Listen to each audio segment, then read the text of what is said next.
పత్రికల్లో అద్భుతంగా ఉంది. ఇది నిజంగా ఆచరణలో వస్తే మాత్రం బాబు సర్కార్ అంత అద్భుతం మరొకటి ఉండదు.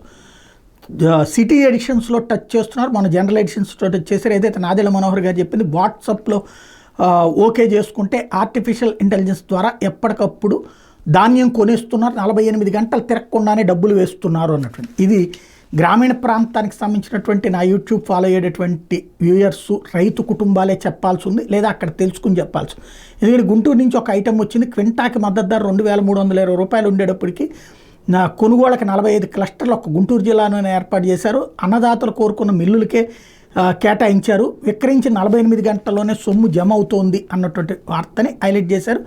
ఇందులో ధాన్యం నాణ్యత ప్రమాణాలు చూస్తే వ్యర్థ పదార్థాలు, మట్టి, రాళ్ళు, పెళ్ళలు, చెత్త, తాలు 1, చెడిపోయిన రంగుమారిన మొలకెత్తిన పురుగుతున్న 4, పరిపక్వంలే కానీ ముడుచుకుపోయి వంకర తిరిగితే 3, ఏ గ్రేడు రకం ధాన్యంలో తక్కువ శ్రేణి ధాన్యం గింజలు లేక కేళీలు 6, తేమ లేక నిమ్మ 17.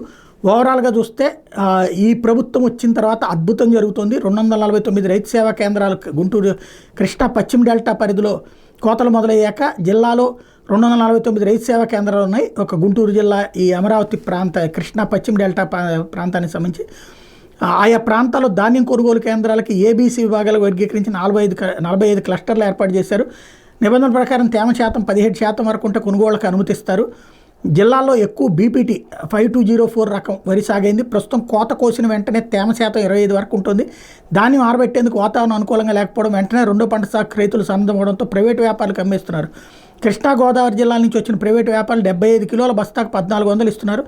ధాన్యం ఆరబెట్టి తేమ శాతం 17 ఉండేలా చేస్తే రైతు మద్దతు ధరకు అమ్ముకునేందుకు వీలవుతుంది అని రాసుకొచ్చారు. పక్కనేమో డబ్బులు వేస్తున్నారని చెప్తున్నారు.